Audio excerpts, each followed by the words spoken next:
Hello friends, देखिए root locus technique में हम लोग रूल्स पढ़ रहे हैं। Rules for plotting root locus technique, जिसमें हम लोग रूल नंबर 5 तक देख लिए थे। ब्रेक अवे पॉइंट निकालने तक देख लिए थे। रूल नंबर 6 क्या कहता है, नेक्स्ट 9 रूल है, उसको आज कंप्लीट करते हैं। तो 6 नंबर रूल कहता है कि एज द वैल्यू ऑफ के यानी गेन का वैल्यू इंक्रीज करेगा तो रूट लोकस जो है वो मूव्स करेगा away from the pole and zero. यदि गेन का वैल्यू यदि बढ़ेगा तो रूट लोकस जो रहेगा वो पोल या जीरो से दूर भागेगा, और यदि गेन का वैल्यू कमेगा तो वो जो रूट लोकस रहेगा वो पोल या जीरोस के नज़दीक ही रहेगा। तो उसके लिए हम लोग हायर वैल्यू ऑफ गेन के हायर वैल्यू के लिए कि उसका रूट लोकस कहाँ तक जाएगा, उसके लिए क्या करते हैं हम लोग कि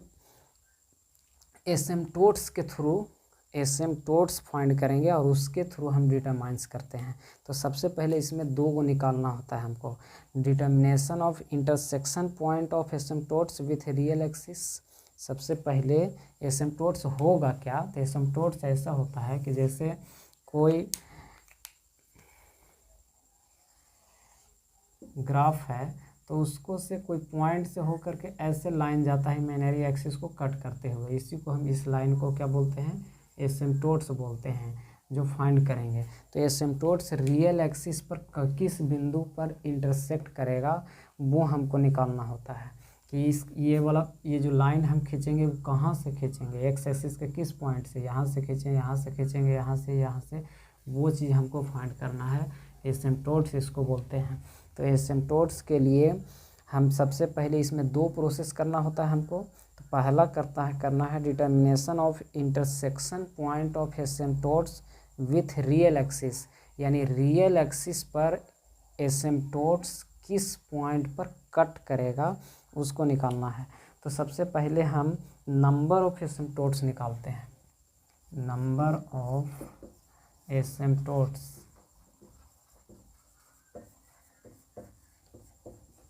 और नंबर ऑफ एसिम्प्टोट्स जो होता है उसको x से इंडिकेट करते हैं। तो ये होता है sigma p minus sigma z upon p minus z। ये फार्मूला है नंबर ऑफ एसिम्प्टोट्स निकालने का। नंबर ऑफ एसिम्प्टोट्स जो होगा वो कितना होगा, तो ये कहता है कि नंबर ऑफ एसिम्प्टोट्स जो होगा वो sum of pole minus sum of zeros और बाई p माइनस जेड, जहाँ x जो पॉइंट होगा, नंबर ऑफ एसिम्प्टोट्स तो हो जाएगा पोल के बराबर, नंबर ऑफ पोल के बराबर, लेकिन intersection point number of asymptotes होगा वो हो जाएगा नंबर ऑफ पोल के बराबर। जितना पोल रहेगा उतना एसिम्प्टोट्स बनेगा। लेकिन अब रियल एक्सिस पर वो एसिम्प्टोट्स कहाँ पे कट करेगा, तो ये इंटरसेक्शन पॉइंट फाइंड करना है। इंटरसेक्शन पॉइंट जैसे x का वैल्यू मानते हैं कि 2 आया या -2 आया, तो -2 आएगा यहाँ पे, तो यहाँ से एसिम्प्टोट्स ऐसे ड्रा किया जाएगा।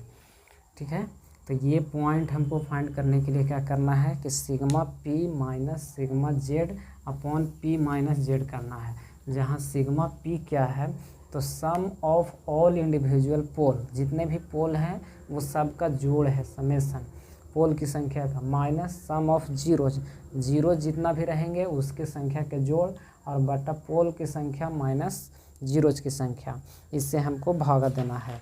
तब देखिए एग्जाम्पल से इसको थोड़ा सा एक समझ लेते हैं। एसिम्प्टोट्स फाइंड करना है तो एग्जाम्पल में सपोज दैट मानते हैं कि जो s बराबर जो है s वो आया है, या फिर नंबर ऑफ पोल जो आया है उसको p बोलें, नंबर ऑफ पोल।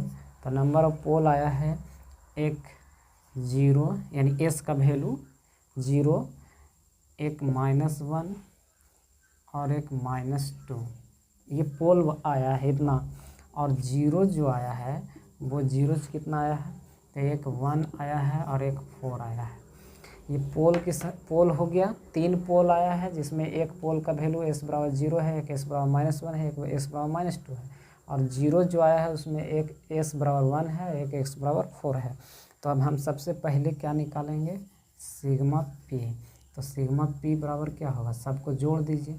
तो 0 प्लस -1 प्लस -2। अब इसको जोड़ेंगे तो कितना आएगा, -1 और -2 जुड़ करके -3 हो गया, तो ये -3 आ जाएगा। फिर उसी तरह से सिग्मा जेड निकालिएगा, यानी जीरोज की संख्या का जोड़ना है, तो 1 प्लस 4 यानी 5 आ गया। यानी जो भी वैल्यू है, जो उसका वैल्यू है उसको जोड़ देना है हमको। अब x का वैल्यू अगर जो निकालें इंटरसेक्शन पॉइंट, तो इंटरसेक्शन पॉइंट क्या आएगा, सिग्मा p यानी -3 और माइनस सिग्मा z और बटा p माइनस z। तो पोल की संख्या कितना है, 3 और जीरोज की संख्या कितना है, 2। यहाँ पे नीचे जो रखना है पोल की संख्या में से जीरो की संख्या घटा करके और ऊपर में जोड़ करके लिखना है पोल का जो वैल्यू है उसको। तो ये हो गया ऊपर में -8 और बटा 1, यानी x का वैल्यू जो आएगा इंटरसेक्शन पॉइंट होगा वो -8 पर होगा। यानी जो हम एसिम्प्टोट्स ड्रा करेंगे, सपोज दैट ये -8 इस जगह पर है, इस जगह पर -8 है, तो ये x का यहीं से एसिम्प्टोट्स ड्रा किया जाएगा। तो इंटरसेक्शन रियल एक्सिस पर एसिम्प्टोट्स कहाँ पे करेगा, उस पॉइंट को फाइंड करने का ये मेथड है। -8 पे कट करेगा। और दूसरा अब हमको निकालना होता है इसी रूल में, ये पहला तो हो गया कि नंबर ऑफ एसिम्प्टोट्स फाइंड करना है, और दूसरा intersection point of asymptotes on real axis, जिसमें निकालें x बराबर sigma p minus sigma z upon p minus z। दूसरा इसी में क्या करना है, एंगल ऑफ एसिम्प्टोट्स निकालना है। तो एंगल ऑफ एसिम्प्टोट्स कैसे निकालेंगे, एंगल कितना, एंगल पर एंगल ऑफ एसिम्प्टोट्स, यानी कहने का मतलब है कि इस पॉइंट से तो हमको खींचना है लाइन, लेकिन कितने एंगल पर, 30 डिग्री पर खींचना है, 45 डिग्री पर खींचना है, 180 डिग्री पर खींचना है, 90 डिग्री पर खींचना है, वो हमको एंगल जो ये जो एंगल आएगा ये एंगल हमको फाइंड करना है कि कितना एंगल पर हम एसिम्प्टोट्स को ड्रा करेंगे। तो एंगल ऑफ एसिम्प्टोट्स निकालने के लिए हमको करना क्या पड़ता है, तो ये होता है, इसका फार्मूला जो होता है वो 2m + 1 इंटू 180 डिग्री और बटा p माइनस जेड होता है, p माइनस जेड, जहाँ पे m क्या है, m का वैल्यू जो होगा m = वो 0 1 2 3 4 डॉट डॉट कहाँ तक लेके जाएंगे, तो p माइनस जेड -1 तक लेकर जाएंगे। यानी m का वैल्यू कहाँ तक लेंगे, तो पोल की संख्या में से जीरो की संख्या में घटाने के बाद जितना आएगा उसमें से एक और घटा देंगे, तब मानते हैं कि पोल की संख्या 4 है और जीरोज की संख्या 3 है, तो इसमें से घटाएं तो 4 - 3 बराबर कितना, 1, और 1 में से 1 घटा देंगे और तो 0 होगा। यानी m का वैल्यू सिर्फ 0 तक रहेगा। यदि यही पोल की संख्या 5 रहता और जीरो की संख्या 3 रहता, तो 5 में से 3 घटाते तो कितना आएगा, 2, और 2 में से 1 घटेगा तो 1 आएगा। यानी m का वैल्यू 2 को ले आएगा, एक 0 और एक 1 ले आएगा। सेम उसी तरह से अगर जो पोल की संख्या यहाँ 6 रहता और जीरो की संख्या 3, तो 6 में से 3 जाएगा 3 और 3 में से 1 जाएगा तो -1, 3 में से 1 जाएगा तो 2, यानी 2 जब आएगा तो m बराबर जो वैल्यू लेंगे एंगल निकालने के लिए, एक वैल्यू 0 लेंगे, फिर 1 लेंगे और 2 लेंगे, यानी जहाँ हाईएस्ट है, यानी हाईएस्ट m का वैल्यू कहाँ तक जाएगा, तो p माइनस जेड -1 तक जाएगा।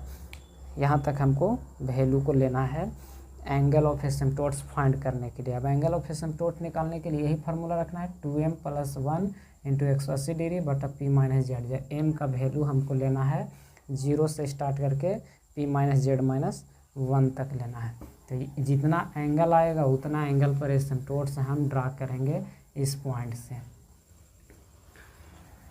अब ये हो गया एंगल ऑफ एसिम्प्टोट्स फाइंड करने का मेथड, और intersection point of asymptotes on real axis, real axis पर एसिम्प्टोट कहाँ इंटरसेक्ट करेगा और कितने एंगल से उसको ड्रा करेंगे, ये दोनों चीज़ फाइंड कर लेंगे। नेक्स्ट रूल कहता है कि to determine the points where the root loci branches intersect the imaginary axis. अब रूट लोकस का जो ब्रांच बनेगा फाइनल, वो इमेजिनरी एक्सिस पर अगर जो जाता है, ऐसे रियल एक्सिस से होकर के ही चला जाता है तब तो कोई इमेजिनरी एक्सिस वाला कोई निकालने की ज़रूरत नहीं है।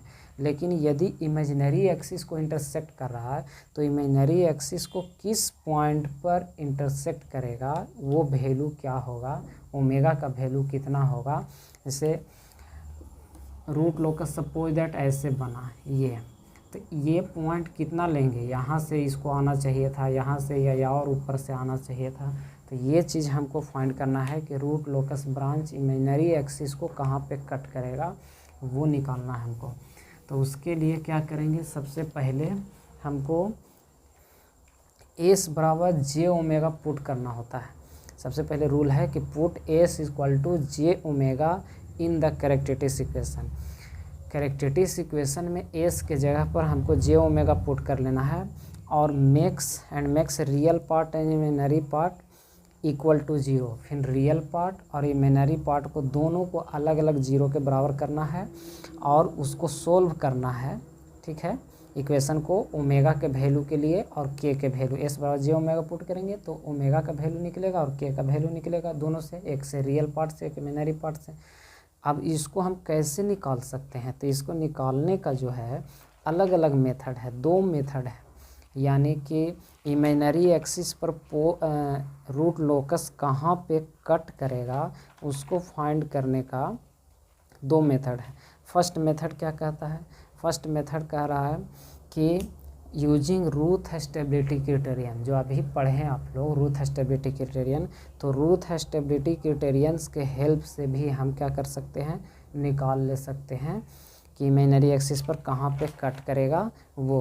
तो रूथ स्टेबिलिटी क्राइटेरियन से पहले हमको करना क्या है कि एस बराबर जी, पहला मेथड हो गया कि एस बराबर जे ओमेगा पुट कर लेना है और जे ओमेगा पुट करके रियल पार्ट अलग और इमेजिनरी पार्ट को दोनों को अलग अलग ज़ीरो करके एस का वैल्यू निकाल लेंगे, जो आएगा वही इंटरसेक्ट करेगा। और दूसरा मेथड जो है वो है रूथ स्टेबिलिटी क्राइटेरियन। तो रूथ स्टेबिलिटी क्राइटेरियन के हेल्प से भी हम निकाल सकते हैं, यानी जो कैरेक्टरिस्टिक इक्वेशन रहेगा 1 + GSS = 0, उसके हेल्प से रूथ स्टेबिलिटी बनाएंगे और रूथ स्टेबिलिटी से के उसमें रहेगा, गेन के जगह पर के रहेगा, के का वैल्यू निकाल लेंगे और वही जो के का वैल्यू जो रेंज आएगा जितना भी, चाहे उसमें डिफ़िकल्टी आए या डिफ़िकल्टी ना आए, किसी तरह से जो के का वैल्यू फाइंड करने के लिए एक प्रॉब्लम बताया गया था आप लोग को कि फाइंड द वैल्यू ऑफ के for the system for which the system is stable. के का वैल्यू निकालिए जिसके लिए सिस्टम स्टेबल हो। उस मेथड का यूज करके गेन के का वैल्यू हमको निकाल लेना है और के का वैल्यू निकलेगा तो उसको फिर वो एस बराबर जे ओमेगा पुट करके उसमें, और जे ओमेगा पुट करने के बाद एस के जगह पर एस बराबर कुछ भी आएगा, -6 + 6 जो आएगा, अब उसका वैल्यू में फिर जे ओमेगा पुट करके ओमेगा का वैल्यू निकाल लेंगे और वही जो ओमेगा का वैल्यू होगा वो इमेजिनरी एक्सिस पर इंटरसेक्शन देगा। ओमेगा बराबर मानते हैं 6 आएगा तो 6 पर जैसे ही कट के जाएगा ऐसे इंटरसेक्ट होकर के, प्लस माइनस दोनों में आएगा, कंजुगेट आएगा।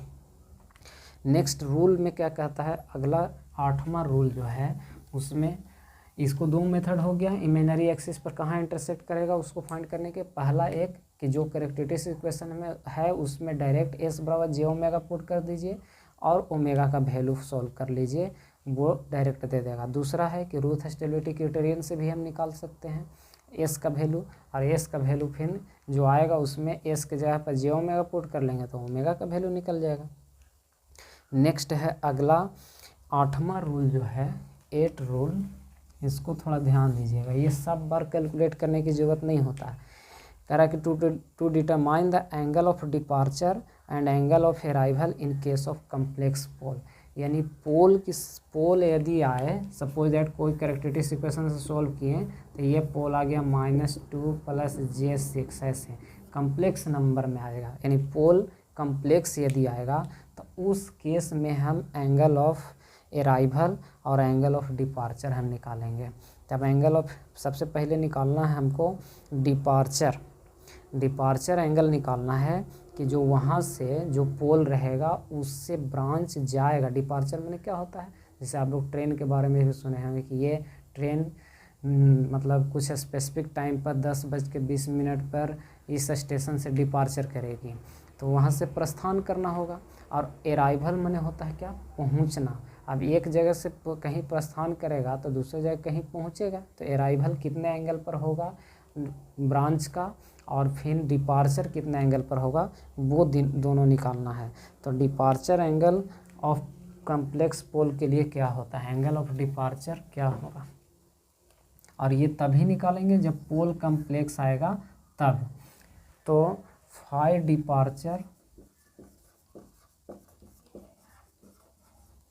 डिपार्चर एंगल जो होता है वो होता है 180 degree, 180 minus phi p minus phi z, ये है उसका निकालने का। अब फाई पी क्या हुआ, ठीक है, 180 minus five P minus five Z. तो फाइव पी कहता है कि वे सारे जो जितने भी और सब पोल हैं उसके साथ में जितना एंगल ये बना रहा है, जितना एंगल को जिसे मानते हैं कि ये है, तो इस जगह पर एक पोल है, फिर यहाँ पर भी पोल है, यहाँ पर भी पोल है, तो इसके लिए एंगल ऑफ डिपार्चर निकालना है। तो ये इस पोल के साथ कितना एंगल बना रहा है, इस पोल के साथ कितना एंगल बना रहा है, वो सभी का एंगल का समेसन होगा। और फिर जीरोज भी है, तो यही पोल बाकी जीरो जो है, मानते हैं कि यहाँ जीरो पर है, तो यहाँ ये एंगल कितना बना रहा है, ये इसके साथ एक्स एक्सिस के रिस्पेक्ट में, तो एक्स एक्सिस के रिस्पेक्ट में कितना एंगल बना रहा है, वो उस सब जीरो जितना भी जीरो रहे 2 4 6 सब का समेसन लेंगे, और सब पोल कितना इस पर एंगल बना रहा है एक्स एक्सिस के साथ, उसका समेसन लेंगे, और दोनों को जोड़ करके कैलकुलेट करेंगे एंगल ऑफ डिपार्चर। फिर एंगल ऑफ अराइवल कैसे कैलकुलेट किया जाएगा, तो एंगल ऑफ अराइवल जब कैलकुलेट करना होता है, फाई अराइवल,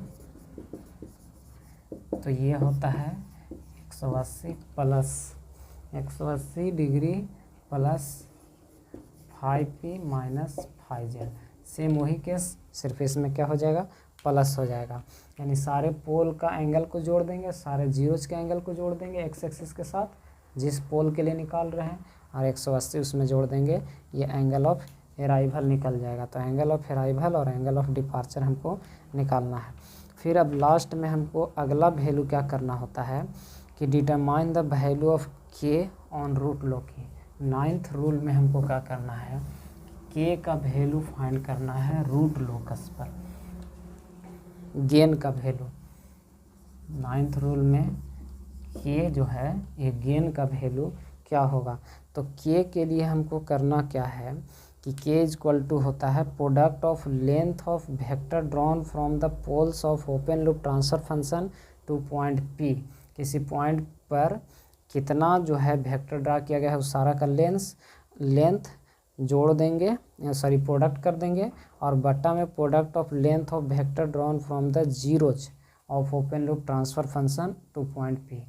पोल का जितना पोल है उसका वेक्टर जो ड्रा किया गया है उस सब का लेंथ को जोड़ देंगे, और फिर जीरोज का जितना वेक्टर ड्रा किया गया है यानी ब्रांच ड्रा किया गया है उस सारे का लेंथ को जोड़ करके भागा दे देंगे, वही के का वैल्यू आएगा। तो गेन का वैल्यू निकालने के लिए वो हम सीखेंगे आगे इस मेथड को, इस रूल को अभी यहाँ ज़्यादा ध्यान नहीं देना है।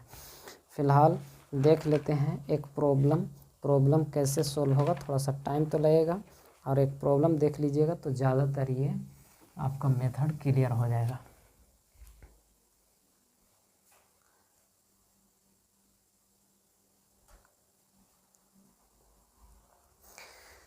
देखिए तब इस पर रूट लोकस टेक्निक के लिए जो 9 रूल बताया गया वो 9 रूल का यूज करना है, लेकिन जो 8वां रूल हम बताएं, 9वां रूल का तो यूज होगा नहीं, के का वैल्यू हमको निकालना नहीं है, इसे प्लॉट करना होता है। तो 8वां रूल का यूज होगा तभी जब उसमें पोल जो आएगा वो कम्प्लेक्स नंबर में आएगा, तब कम्प्लेक्स नंबर में नहीं आएगा तब हमको नहीं निकालना है, सिर्फ 7 रूल तक ही हमको फॉलो करना है स्टेप। तो क्वेश्चन एक कह रहा है कि sketch the root locus of unity feedback system. एक सिस्टम है यूनिटी फीडबैक जिसका with open loop transfer function as k varies from 0 to infinity. K का मान जो है वो वेरी कर रहा है, गेन का मान 0 से इन्फिनिटी है, और वो दिया हुआ है, क्या दिया हुआ है, GSHS का वैल्यू दिया हुआ है। Open loop transfer function G s H s equal to दिया हुआ है k by s into s plus 2 into s plus 3, ये वैल्यू दिया हुआ है। के का value G open loop transfer function जो दिया हुआ है वो k by s into s plus 2 into s plus 3। तो हमको सबसे पहला स्टेप क्या करना होता था, तो हमको सबसे पहला स्टेप ये फाइंड करना होता था कि पहले ओपन लूप पोल और जीरो फाइंड कर लेते थे। तो जीरोस तो है नहीं, जीरोस न्यूमरेटर में तो कोई एस वाला टर्म है नहीं, तो पोल होगा। तो सबसे पहले हम करेंगे स्टेप फर्स्ट, पहला स्टेप में क्या करेंगे, to find the open loop पोल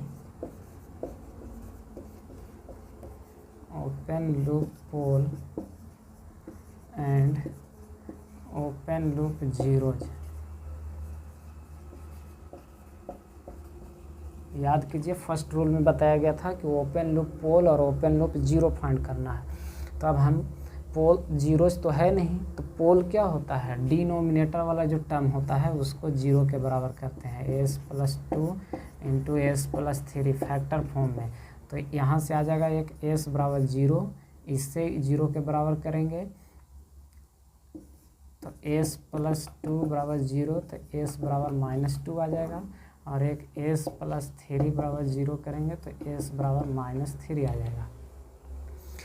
यानी पोल की संख्या आ गया कितना, पी जो है वो 3 गो आया, और जीरोज कितना है, 0 एक भी नहीं है। तो आप ज़रा सोचिए कि नंबर ऑफ पोल 3 आ गया और नंबर ऑफ जीरोज एक भी नहीं है। अब हमको स्टेप 2 में क्या फाइंड करना होता है, तो स्टेप 2 में हमको फाइंड करना होता है calculate the number of branches. दूसरा स्टेप में हमको क्या फाइंड करना होता है, स्टेप 2 नंबर ऑफ ब्रांचेज, यानी ब्रांच की संख्या कितना होगा। तो हम बताए थे कि यदि पोल की संख्या ज़्यादा होगा जीरोज की संख्या से तो नंबर ऑफ ब्रांचेज पोल के बराबर होंगे, यदि जीरो की संख्या ज़्यादा होगा पोल की संख्या से तो नंबर ऑफ ब्रांचेज जीरोज के बराबर होंगे।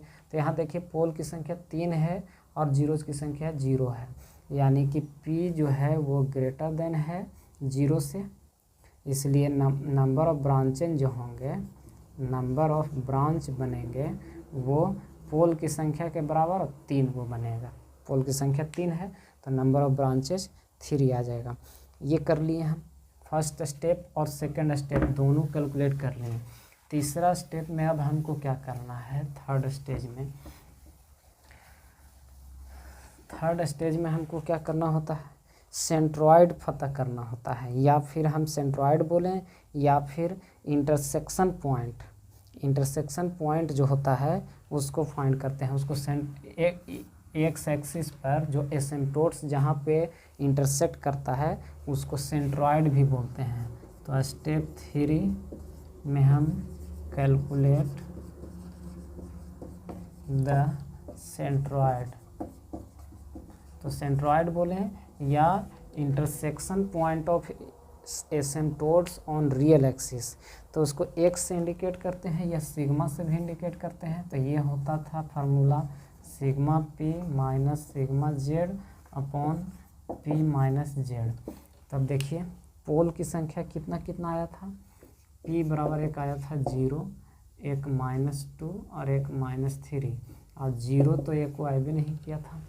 तो यहाँ पे सिग्मा पी के जगह पर रखेंगे तो 0 प्लस -2 प्लस -3, और ये सब का जोड़ करके सिग्मा पी हो गया, माइनस सिग्मा 0 के जगह पर 0 बाई पी -0, यानी 3 -0 की संख्या।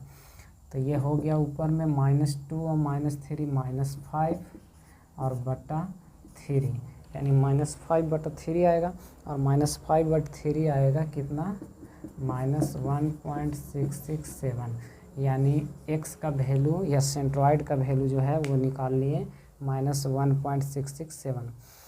फिर अगला स्टेप में हमको क्या करना है, एंगल ऑफ एसिम्प्टोट्स निकालना होता है।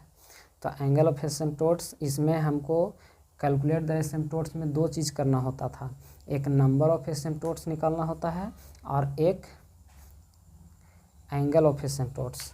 तो स्टेप 4 में हम करेंगे calculate the asymptotes.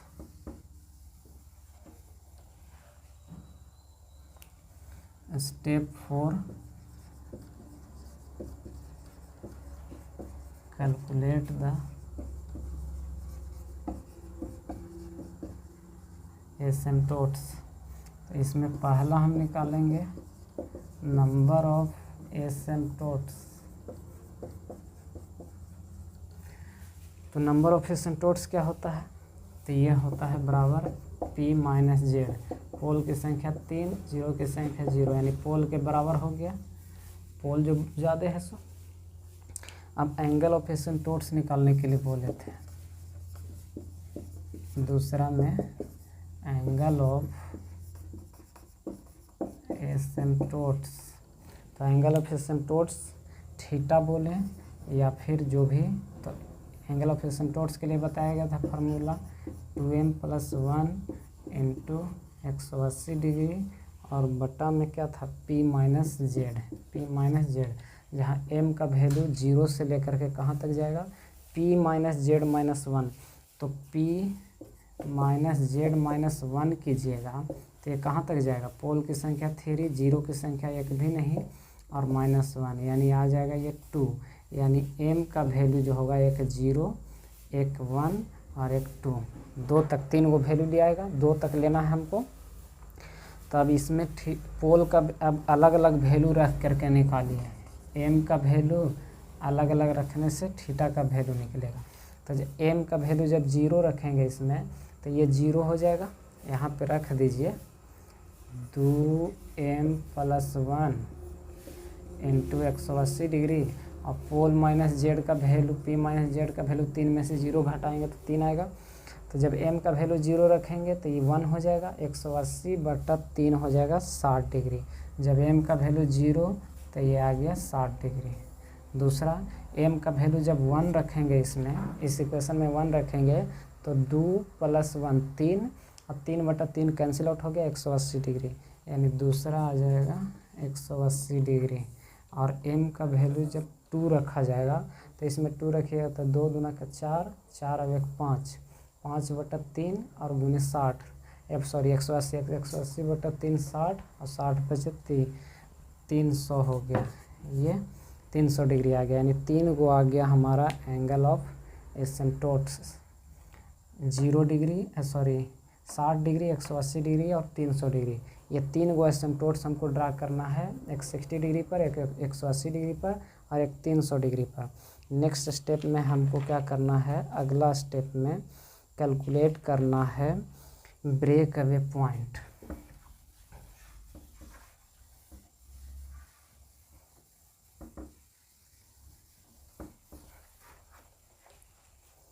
Next step में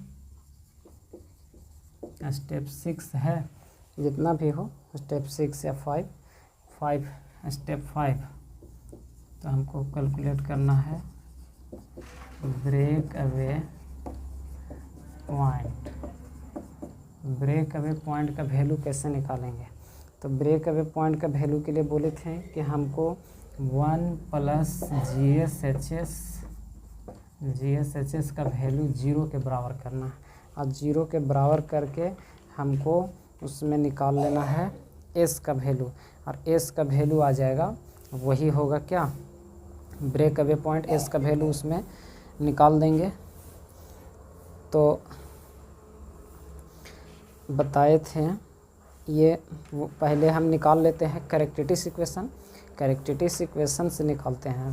तो 1 + GSHS का वैल्यू कितना दिया हुआ था, GSHS का वैल्यू दिया हुआ था K/S into S + 2 into S + 3 और इतना बराबर 0 हमको करना। तो इसको सोल्व करेंगे तो ये इक्वेशन आ जाएगा। ये सोल्व करने के बाद SQ + 5S² + 6S प्लस के इक्वल टू 0, ये आ गया। अब यहाँ से के का वैल्यू निकालेंगे, के इक्वल टू, तो के इक्वल टू कितना हो जाएगा, के के लिए हमको सोल्व करना है, यानी इसको सोल्व करके कैरेक्टरिस्टिक इक्वेशन का के का वैल्यू निकालना है जो गेन है। तो के इक्वल टू इधर हो जाएगा -s³ -5s² -6s, उधर चला गया सब। तो ये अब अगर जो हम माइनस कॉमन ले लें तो सब प्लस भी हो जाएगा, ऐसा भी लिख सकते हैं माइनस कॉमन लेकर के। अब के का वैल्यू निकालने के बाद हमको क्या करना होता है कि dk/ds, इस गेन को ds के बराबर करके और 0 के बराबर करते हैं। तो डिफ्रेंशिएट करेंगे, तो डिफ्रेंशिएट माइनस बाहर निकाल देते हैं, d/ds, और ये वैल्यू जो है उसको रख देते हैं s³ + 5s² + 6s, और इसको 0 के बराबर करना है। तो डिफ्रेंशिएशन जब कीजिएगा तो डिफ्रेंशिएशन कितना हो जाएगा, डिफ्रेंशिएशन जो आएगा उसको हम लिख रहे हैं यहाँ,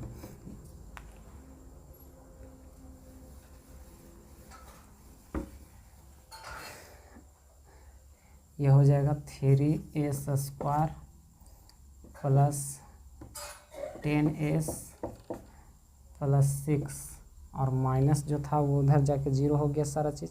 तब इसको अगर जो 3s² + 10s + 6 को कैलकुलेटर में रख कर या जैसे आप सोल्व करके s का वैल्यू निकालिए, तो s का वैल्यू एक आएगा, वो आएगा -0.784, और एक s का वैल्यू जो आएगा वो आएगा -2.5485। अब 2 को आया, तो अब देखना है कि ब्रेक अवे पॉइंट कहाँ बनेगा। तो हम बोले थे कि ब्रेक अवे पॉइंट वहीं बनेगा जहाँ 2 ब्रांच एक दूसरे के डायरेक्शन मिलेगा। तो अब हमको देखना है कि इधर साइड मिलता है या और इधर मिलता है, एस का वैल्यू कहाँ पर मिलता है, उसके अनुसार एक वैल्यू एग्जिस्ट करेगा और एक वैल्यू इनवैलिड होगा। तो के का वैल्यू हम निकाल लिए, तो 2 को आया, इसको ध्यान रखना है। ये एसिम्प्टोट्स का value, intersection point, break away point निकाला गया। ब्रेक अवे पॉइंट कहाँ पे फॉर्मेशन होगा, यानी 2 को ब्रांच एक जगह मिल रहा है तो वो मिलेगा किस जगह पर, वो हमको फाइंड करना है। अब हमको intersection of root locus on imaginary axis, root locus imaginary axis पर कहाँ इंटरसेक्ट करेगा उसको निकालना है। स्टेप 6 में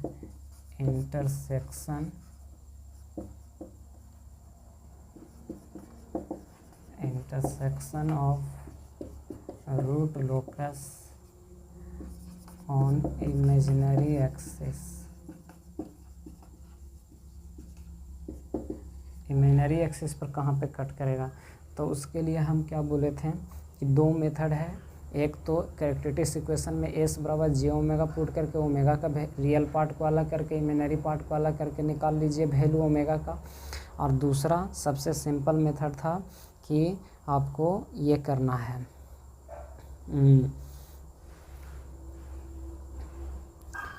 क्या बोलते हैं, रूट हैरे से निकालना है। तो रूट हैरे से निकाल लीजिए। तो ये इक्वेशन आया था s³ characteristic equation s³ + 5s² + 6s + k = 0। ये 1 + GSS, इसको सोल्व करके कैरेक्टरिस्टिक इक्वेशन निकाले थे जो प्रॉब्लम दिया हुआ था, तो ये आया था। अब रूट हैरे बनाइए, और रूट हैरे बनाने के बाद हमको निकालना है वैल्यू। तो ये कैरेक्टरिस्टिक इक्वेशन है, रूट हैरे इसका बनाएंगे, s के पावर q है तो s³ s² s के पावर 1 और s के पावर 0, इसको पुट करेंगे तो 1, इसका कोफिशिएंट छोड़ के अगला 6, फिर अगला 0, नेक्स्ट जो होगा वो 5, फिर k, और अगला नहीं है तो 0 लिखिए। अब इसको सोल्व करेंगे, 6 × 5 = 30 -k/5, तो ये आ जाएगा 30 -k/5। अगला एलिमेंट नहीं है, 0 0, यहाँ पे अगला होगा, सोल्व करेंगे तो ये k वाला वैल्यू है, यही आ जाएगा। यानी रूट हैरे वाला रूल हो गया, रूट हैरे इस इक्वेशन से बना दिया गया। अब हमको क्या करना है कि के का वैल्यू निकालना है। तो देखिए तो के का वैल्यू क्या होगा, एक के का वैल्यू जो होना चाहिए इससे निकालेंगे तो के का वैल्यू ग्रेटर होना चाहिए 0 के बराबर, और दूसरा जो है अगला वो ये भी होना चाहिए कि 30 माइनस के बटा 5 ये भी वैल्यू 0 से ग्रेटर होना चाहिए, बड़ा होना चाहिए, तभी नहीं इस सिस्टम को स्टेबिलिटी के लिए जो निकालते थे वो करना है, के का वैल्यू निकाल। इसको सोल्व करेंगे तो 5 इधर चला जाएगा, के जो है उसका वैल्यू ग्रेटर देन या बराबर निकाल लीजिए, ग्रेटर और इक्वल टू भी कर लीजिए तब सही आएगा, यानी के ग्रेटर देन इक्वल टू करेंगे तो के इक्वल टू 30 आ जाएगा, यानी 0 और दोनों केस लेकर के चलिए। ग्रेटर से तो स्टेबिलिटी के लिए हम लोग फाइंड करते हैं, इससे हम इक्वल टू लेकर के चलेंगे तो इक्वल टू करेंगे तो के का वैल्यू 30 आ गया। अब इसके बाद से हमको क्या करना है कि जहाँ पे के आया है, के जिस जगह पर आया है उसके लिए एक्जुलरी इक्वेशन निकालेंगे। तो यहाँ से के आया है, के का वैल्यू इसमें है ये वाला फर्स्ट कॉलम में, तो इसके ऊपर जस्ट एक्जुलरी इक्वेशन जो लिखते थे वो एक्जुलरी इक्वेशन क्या होगा, एक्जुलरी इक्वेशन, तो एक्जुलरी इक्वेशन इसका लिखिएगा तो ये हो जाएगा 5s² प्लस ये हो जाएगा के एस के पावर 0 यानी खाली के होगा बस बराबर 0।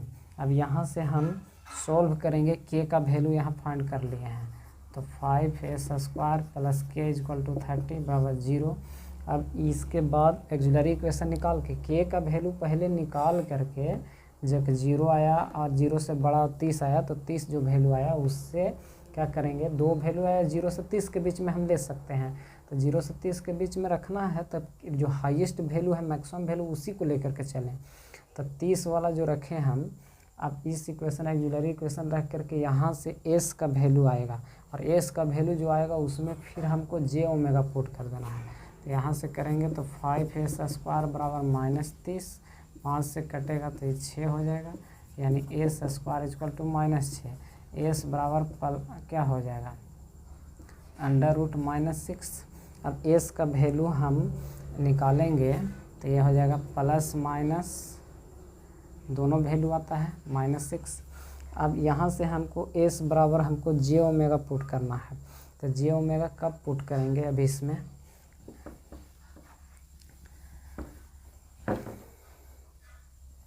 Put s equal to j omega. ज़रा देखिए तो इस वैल्यू को हम और क्या लिख सकते हैं, प्लस माइनस √6 और जे लिख सकते हैं, -1 को जे लिख दिए। अभी एस बराबर जे ओमेगा पुट करेंगे तो j omega equal to plus minus √6 j से जे कैंसिल आउट होगा और ओमेगा बराबर आएगा प्लस माइनस √6, यानी √6 ऊपर में भी और नीचे में भी। ये इमेजिनरी एक्सिस पर जो ग्राफ जो जाएगा वो कहाँ कहाँ पे कट करेगा, √6 पर। अब देखिए ये सारा चीज़ कैलकुलेट करने के बाद अब ग्राफ हमको कैलकुलेट करना है, तो ध्यान से देखिएगा आप लोग वीडियो को, मतलब नोट्स को पहले अवेलेबल कर लीजिएगा, नोट्स रिटन कर लीजिएगा, उसके बाद ग्राफ बनाइएगा, पहला प्रॉब्लम तो बनेगा आपको अच्छे तरीके से। सबसे पहले हमको ग्राफ पेपर पर या कॉपी पर ही आप बना सकते हैं, ये बना लेना है रियल एक्सिस और इमेजिनरी एक्सिस। अब इसके बाद पोल को इंडिकेट करना है, तो पोल जो आया था p बराबर एक 0 आया था, एक -2 आया था, एक -3 आया था और 0 एक भी नहीं आया था, तो यहाँ पे 0 होगा, s बराबर 0 ऑरिजिन पर, एक s बराबर कितना पर आया था -2, यही था ना, s बराबर -2, तो -2 यहाँ पे मान लेते हैं इस जगह पर, ये s बराबर -2 पर है, ये s बराबर 0 पर, और एक s बराबर -3 यहाँ पे मान लेते हैं, ये s बराबर -3 है। तीनों पोल को प्लॉट कर लिए पहले। अब हमको क्या देखना है कि इससे जो ब्रांच होंगे, 3 ब्रांच होंगे और 0 एक भी नहीं है, तो तीनों ब्रांच स्टार्ट होकर पोल से स्टार्ट होकर के कहाँ जाएगा, इन्फिनाइट पर जाएगा। तो इन्फिनाइट पर जाएगा तो अब देखना है हमको कि नंबर ऑफ़ ब्रांचेस जो होंगे वो किधर जाएंगे। तब इसके लिए हम देखेंगे यहाँ से दोनों तरफ इसके डायरेक्शन भी देखेंगे। तो इस डायरेक्शन के लिए देखेंगे कि इधर ब्रांच जा रहा है कि नहीं, इधर ब्रांच देखेंगे तो इधर ब्रांचेस, इधर एक भी ऑड नंबर है नहीं है, 0 है, तो इधर ब्रांच नहीं जाएगा। फिर इस डायरेक्शन के लिए देखेंगे, यहाँ ढकेंगे तो एक आ रहा है, एक आ रहा है यानी क्या आ रहा है, ऑड नंबर, यानी ये सही है, यानी इससे ब्रांच चालू हो करके इधर की ओर जाएगा। फिर अब इसका देखते हैं, इस पॉइंट से ब्रांच इस पोल से किधर जाएगा।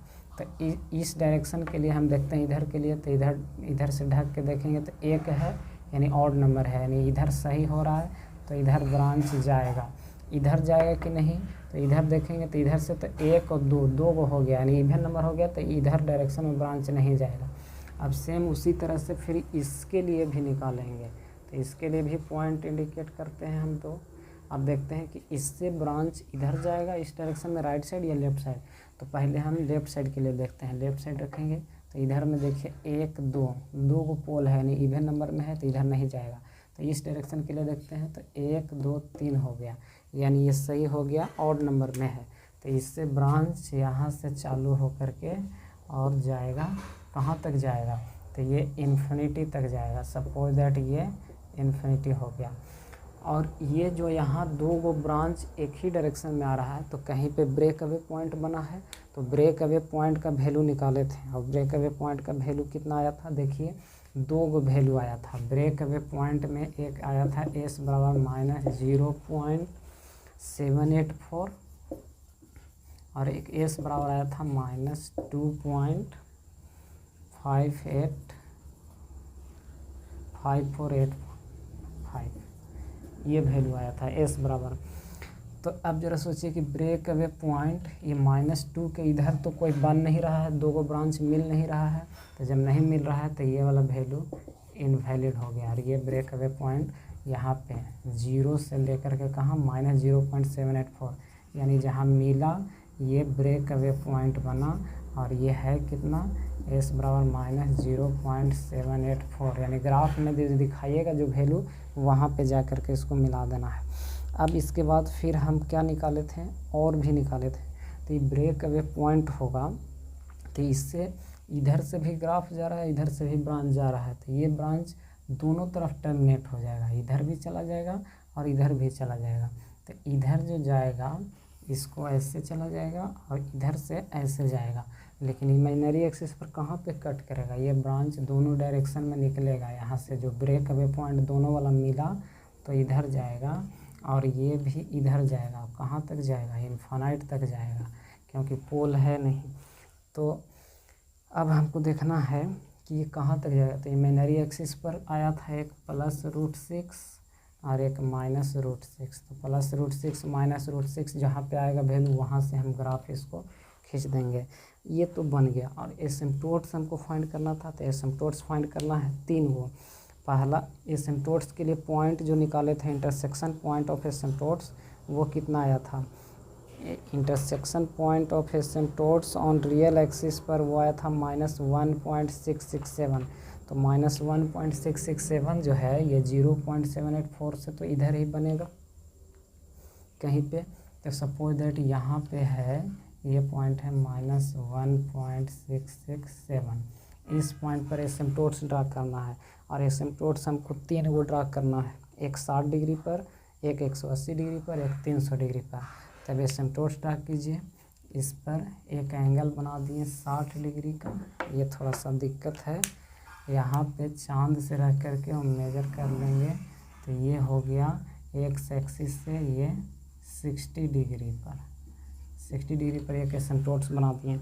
दूसरा एसिम्प्टोट्स एक बनाना था कहाँ पर, 180 डिग्री पर। तो 180 डिग्री यहाँ से यही वाला लाइन होगा, तो ये एक दूसरा एसिम्प्टोट्स बना दिए ऐसे करके, ये 180 डिग्री पर हो गया। यही लाइन जो है सो, और नहीं तो ऐसे लाइन क्या रहेगा, कटिंग रहेगा, ऐसे कटिंग रहेगा, लेकिन ये एसिम्प्टोट्स जा रहा है इसलिए ये मैच कर जाएगा, मिल जाएगा। और एक तीसरा एसिम्प्टोट्स था 300 डिग्री पर, तो 300 डिग्री आइएगा तो इसके जस्ट इधर कुछ आएगा, यहाँ से 180, 180 से 200, 200 से 300, तो इधर कुछ आएगा, यानी ये वाला एंगल जो हुआ यहाँ से यहाँ तक ये 300 डिग्री पर खिंचा गया, 300 डिग्री पर। बस यही काम करना था, ये पूरा क्वेश्चन आपका बन गया। ये भी गया है, ये भी इन्फिनिटी तक गया है, और ये वाला भी वैल्यू माइनस इन्फिनिटी तक, एक प्लस इन्फिनिटी तक, एक माइनस इन्फिनिटी तक गया है, और ये वाला ब्रांच भी इन्फिनिटी तक गया। ये कंप्लीट आपका क्वेश्चन ब्लॉक डायग्राम ये आपका डायग्राम बन गया रूट लोकस टेक्निक का। बस यही प्रोसेस करके और क्वेश्चन बनाते जाना सब में। सबसे पहले रूल को 4 बार 5 बार देखना है, और उसके बाद रूल को 4 बार 5 बार देखने के बाद प्रॉब्लम बनाना है। और इसमें और कुछ है एक्स्ट्रा नहीं है, एक प्रॉब्लम और एक्स्ट्रा बताने वाला है जिसमें एंगल ऑफ डिपार्चर और एंगल ऑफ अराइवल निकालना होगा। बाकी प्रॉब्लम बना के देखिएगा, सारा चीज़ ऐसे ही बनेगा। ठीक है, थैंक यू।